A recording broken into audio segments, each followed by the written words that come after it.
Hello there, commanders, and welcome back to National Cup. We're in the very last battle of the group stage of the National Cup between Russia and Ukraine. The previous match, the previous battle, I think the best battle of the tournament so far, but we still have the playoff stage to come.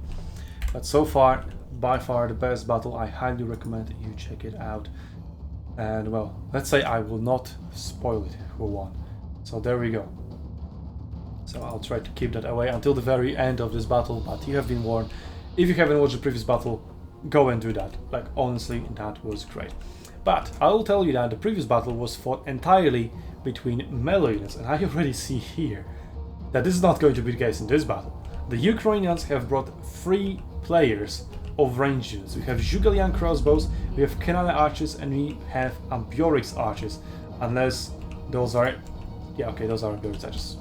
They could have brought Miltiades archers or something, but that wouldn't make much sense.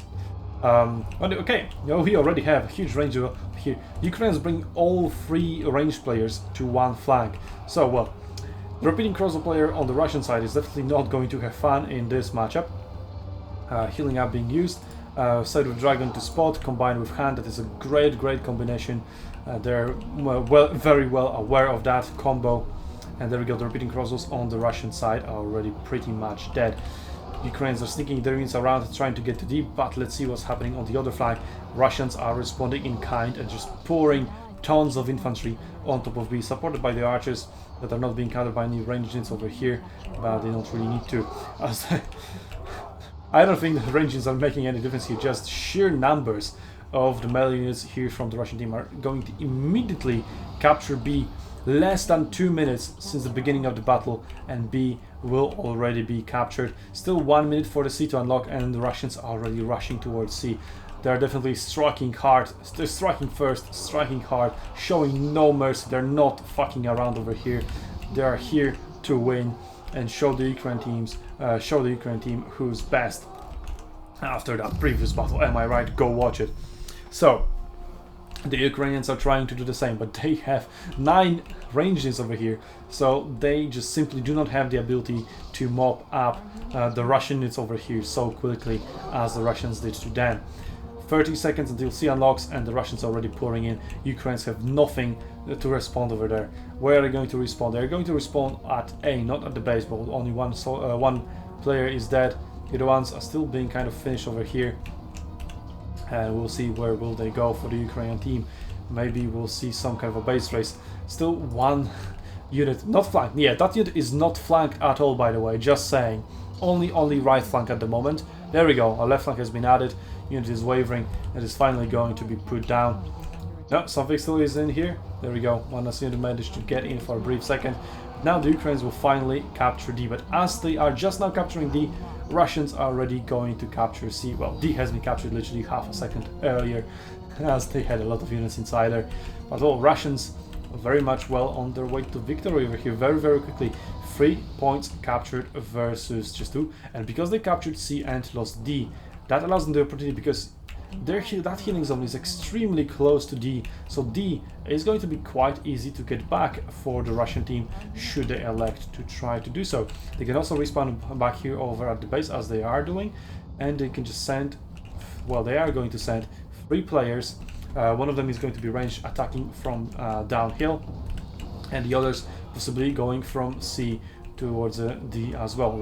So the Ukrainians are trying to intercept the Russian healing over here, which they will do with the ranged units and Pila throw. So no healing for the Russians over here, as they would need to commit larger forces to push the Ukrainians out of that healing zone towards the D. That is going to happen as soon as those 9 units arrive. That will divert the Ukrainian attention away from the healing zone and possibly allow for the Russians to heal over there. Not like they really need to heal up, maybe just those 2 units that are fighting there right now. And Ukrainians not maybe aware, now they're going to spot it, but they are trying to rush C from D, but now once they spot those 9 units incoming, they will be forced to go back. Ash is firing on top of the healing zone from both directions for both teams. Now the Ukrainians are pulling back their archers. I think archers will be enough. I don't think so. Repeating crosses being called back as well. There we go. More spears and swords as well. Folksmen trying to pull through, using some, abusing some bags, I would rather say, but yeah. CA still refuses to remove that bag, but whatever. Now archers are being pursued away. They will not be able to put down the Folksmen. They will not be able to counter the repeating crossbows, and the repeating crossbows will need to be taken care of by the Ukrainians' own repeating crossbows, but they do have XP advantage, they do have vision advantage as well, as the Russian repeating crossbows are spotted and the Ukrainians are hidden inside the forest. C is not being contested, so is B, but B obviously is not going to go the way of Ukrainians. 3 units versus 1. That 1 unit is going to be cut down, surrounded sooner or later. 4 actually, as one of the Russian units is respawned in there, but C is possibly going to go the way of Ukrainians right now. Only 1 unit left. The archers, sure, they deal some damage, but they cannot absolutely contest the point. As long as they rout this 1 unit, their ammunition is about to expire. Just a few seconds left. As long as they can find flanks, which is what they're doing, they're completely just ignoring the archers because they know they can. The archers don't matter at all. All they need to do is rout this 1 unit. But they cannot find more than just a left flank. But as long as they cut it down below 10 soldiers, the left flank is going to be enough.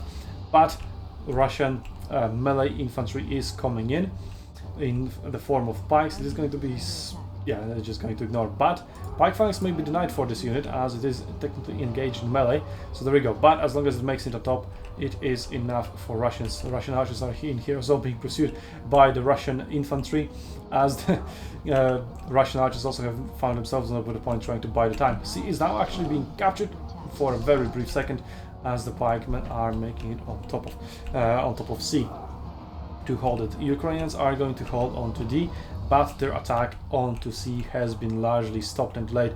Now the Russian Folksmen have respawned over here on C, and they're going to cut down by surprise the Ukrainian archers. That is the problem. They have brought 9 range units, so they don't have that much front line to protect them, which then forces situations like that.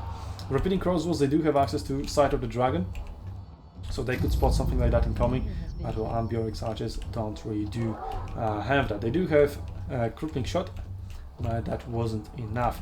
Now the Ukrainian advance onto C will be stopped, and Russians will keep themselves in the lead right now, over 300 points.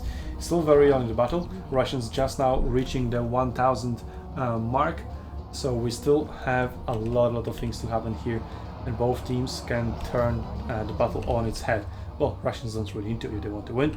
As it is right now, they're definitely going to, and it's on the Ukrainians and their 9 ranged units composition. Why? They have definitely shown like how the game is supposed to be played in the previous battle, and now they have decided it's like, yeah, okay, we've had that melee composition, that was boring, that was just infantry. let's have some archers and repeating crossbows over here. But the Ukrainians may have slightly overcommitted to the meme and maybe now suffering. So well, I'm still waiting for those ranges to really show their value and prove their worth to the team. But as well, see, the Ukrainians just don't have the front line. All the Russians need to do is just move forward, and they will move forward, and all those ranges need to disperse and run away, as the Russians are heavily pushing onto D, looking to possibly capture it. How many melee units the Ukrainians actually have in the area? 3 over here, about to die, and 4 more respawning over there. But the Russians, they simply have more. They have 2, 3, 4, 5, 6, 7, 8 incoming, and yeah, they will be whittled down by the Ukrainian archers. Folksmen definitely a very good target for them, so the Folksmen will be quite quickly removed. But Russians have repeating crosses of their own, and despite 9 units of the ranged 4 Ukrainians that are supposed to provide that range advantage, it's the Russian ranged units that are pretty much undisturbed and able to provide more and more damage by the minute onto Ukrainian infantry that isn't even present in that many numbers. In the middle of that's happening, Ukrainians are also looking at a counterattack towards B, sending 6 units, but that will be equally matched by 5 units of the Russian team. C also being protected by one of the units, as the main fighting is still happening over here. Look at all those ranges running away in all the places, just allowing the Russians to keep attacking. And in this very case, in this very scenario, this is quite a unique map in that case, as C has a healing zone as close to D as the original healing zone, well, with the D is ever so slightly closer, but it is just going to be a constant tug of war, constant back and forth of reinforcements, both teams just running back and forth to their healing zones and reinforcing the front lines. It's all about the war of attrition. who can provide and deal more damage. But now the front lines have calmed down a little bit for the Ukrainians. They have managed to go back and heal up their ranged units. And as the front line is now a little bit sturdier, firmer, they will be able to defend the ranged units properly, and maybe then those ranged units can get some value back. But now the repeating crossbows sort of losing the duel against the other repeating crossbows.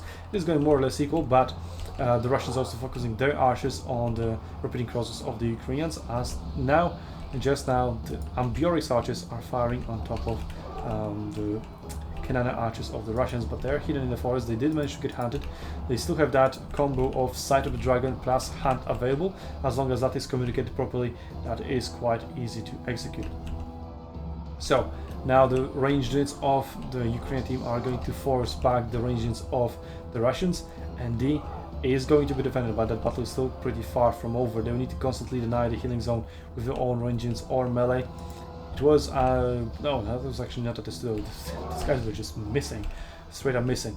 So now Ukrainians are trying to deny the healing zone, providing some vision for the archers that units should see a little bit inside the healing zone, but it is also a respawning zone, which means that 3 fresh units are going to be able to spawn in there, even though the Ukrainians are now doing their best to deny any other units from healing up there.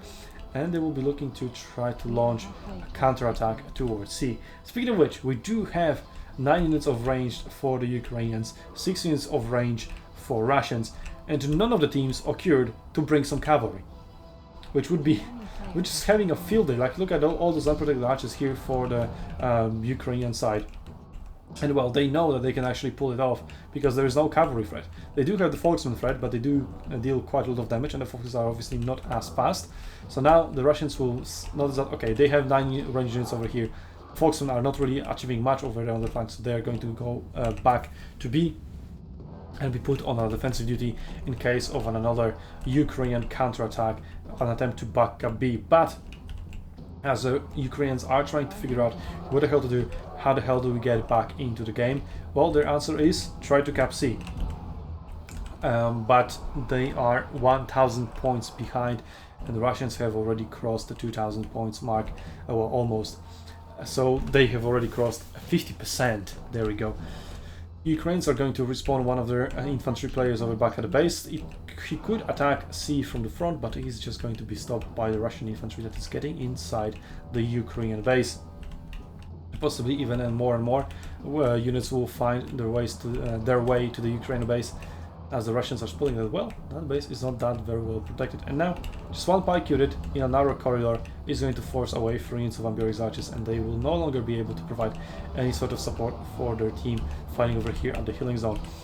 The Ukrainians are sort of fighting here over for C, but most of the units are still being held back over here, as the ranged units cannot really proceed without melee infantry support. They will now try to squeeze past together with some Germanicus swords or Sula swords to go past, maybe try some side shots over here on the healing zone. That could be very easily be deleted in just one volley. There we go, Arcana is going to go for that, also denying the healing zone, trying to finish off those units, find the shade being used. And Ukrainians are fighting more units, melee units on top of C, with just 1 unit remaining there for the Russians and only archers there to contest. That may very well go their way. Ukrainians have also Testudo over here. Good choice to bring that against the ranged, as most of the players have mostly gone away from Germanicus for whatever reason, as Germanicus is perfect counter for range. It's also perfect counter for elephants that are very, very prevalent in the meta as well. And there we go, Ukrainians now catch out of position the Russian repeating crossbows. They also are almost done with the Russian defense of C in terms of the melee units. The Russians have huge forces inside the Ukrainian base, but only 2 units actually inside the base, which now forces the Ukrainians to call back, or yeah, that is a callback obviously, as those units are not healed up. Need to heal up. The healing zone is not being denied, but 3 units of Russians inside the Ukrainian base. C is going to be captured by the Ukrainians, as now they try to recall but are being stopped by Russian archers. Why do you try to recall? You're going to get shot every single time you try to do that. So there you go. Now the Ukrainian teammates that are further away from the archers are trying to recall. Russians cannot reach those units that are trying to recall. 6 seconds is too short. They are not going to reach them in time. And now the Ukrainians have recall. They control 3 points out of 5, so they do have that slight point advantage, but they are still 1,000 points behind the Russians. So I don't know if they will be able to get it back. So it is going to be equal, but first and foremost they need to defend their base. They're trying to prevent base from being captured. Very sturdy front line over here for the Russians, make it very difficult for the Ukrainians to push in, but they do have their Hannibal blob that will be able to carve a path through for the Ukrainians. Also there is a possibility of going around over here and over here later in a matchup, later in the engagement. And Russians do not have any healing zone nearby, so Ukrainians are definitely going to get their base under control. That is no longer a threat. Now they need to make sure that the Russians cannot strike back and back up anything. Nothing, absolutely nothing. The entire left side of the battlefield is entirely empty, as the Russians, so the Ukrainians are healing up over on C, and are going to push the Russians at B as they are healing up there as well. One of the Russian teammates is dead, so he could respawn over on the base, or maybe at E or B as well, as most of the players do that. And we'll see, the Ukrainian healing zone provided by C is going to be denied, but now the Ukrainians are in a good position to try to recap B, as the Russians are not in a position to really recap D. So it is looking very well for the Ukrainians, but they didn't manage to heal up. The Russians are putting multiple melee units inside C very soon, and it's going to be a race for the Ukrainians. Can they get their units back from the base at C in time?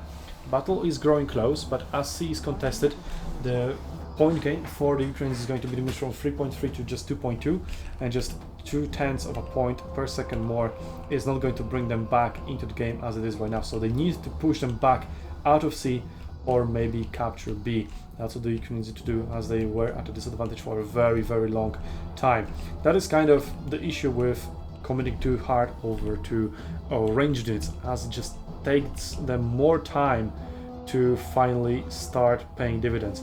Now that they have ranked up a little bit, and especially if they can target some less ranked up infantry, now they're going to deal quite a lot of damage. But first they will need to win the range duel, which they're not really doing. Oh, it is going quite equal. They have found a third unit over there, going more or less equal, but only one unit alive over there. The damage on the Russian archers are a little bit more equally spread out, and the repeating crosses are being held back by the pikes. They cannot find their way towards the archers. Now the archers will be able to support better engagement inside C for the Russian side. The Russians are also sending technically two units of Volksmen towards D, trying to contest it, but that is not going to happen. The Russians are trying to heal up over at D rather than at C, because the C healing zone is still constantly being denied. Let's see, where are the... Okay, Bjork's archers are over here. The Kanana archers are dead, waiting 60 seconds to respawn. That is going to take quite a while. So Russians are going to, well, keep contesting C. And their archers are not really able to do anything that much, because they have mostly died during their archer duel, and now Ukrainians are going to reinforce inside C. Still keeping the Russians just at the healing zone. They're not allowing them to get even more units inside C. So once they clear them out, the Ukrainians will be able to slowly crawl back into the game. Another attack onto D is being launched by the Russians, and there's only one unit defending D. So if that unit, if that triple units combination can find a flank and route the unit of swords for the Russian team, they could sneak up D. But the archers are going to help over here. They have crippling shot as well to prevent flanking. Maybe the Russians are trying to recall that attack. No, they're going to try to flank. Let's see over at C. The Ukrainians are slowly but surely clearing out the Russians in the area, but Russians still very well denying their healing zone. So Ukrainians are being forced to go back all the way. Actually, why are you going back? Just recall, it takes 6 seconds. Artyom, come on, you're better than this. Anyway, the Ukrainian archers are going sort of towards B, trying to maybe create a path over here against those Hannibals, so that sneak backup of B could happen. But now the archers are going to turn around towards C. C is now under control and is giving points, but the Ukrainians is still 2.2 points per second gained, because D is being contested and there's only 1 million over there present. And the Russians, instead of trying to flank and route the only melee unit, they're trying to chase the rangers, which, well, they did manage to do.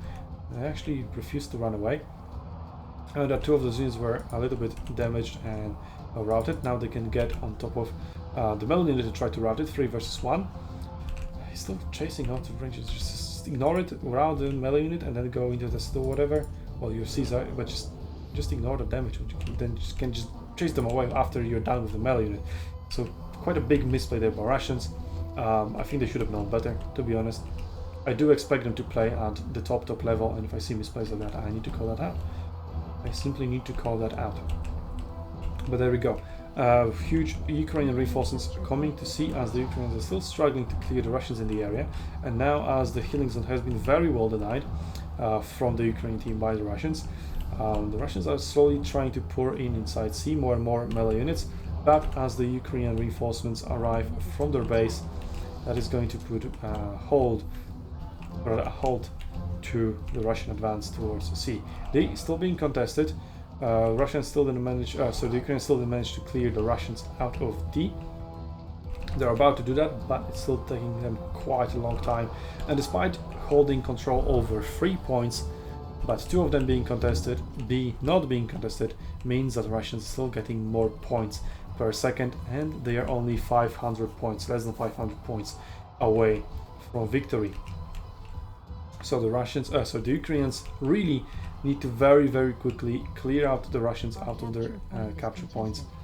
Still struggling to do that. Crippling shot, just come on, flank him. Crippling shot and flank him, or just kill him with archers, that works as well. So 2.2 points per second, but as it is going right now, the 0.2 points per second advantage is definitely not going to secure the Ukrainian victory. They need to clear out C, and they need to start contesting B. E obviously cannot be contested because it's locked due to B being captured. So even with a contest on B and 3 points per second for the Ukrainians and only 1 point per second for the Russians would still win. So the only really mathematical possibility for the Ukrainians to win is a base rush, which they could try definitely to launch. The problem is they have 9 ranged units, and those don't really work well in such scenarios. They just don't work that well in general, as you can see as well. The 2 range units of 2 range players of the Russian team, accompanied by a lot more melee units, is definitely, well, 3 more melee units. This is just stronger. The front lines are able to be pushed more efficiently, and those archers are just not really giving the value that they're taking away. It's an opportunity cost, a term that a lot of players should be very well aware of, definitely in the Total War community in general, as an opportunity cost is also very much present in all sorts of campaigns as well. But so it is in multiplayer, and cost effectiveness of units is also present in the regular Total War multiplayer. But this is Arena, it's all about the commanders and units you bring as well.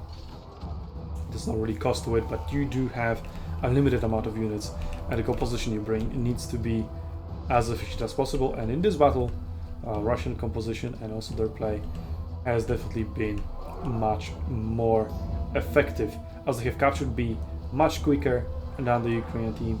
Then they captured D. They even captured C as quickly as the Ukrainians captured D.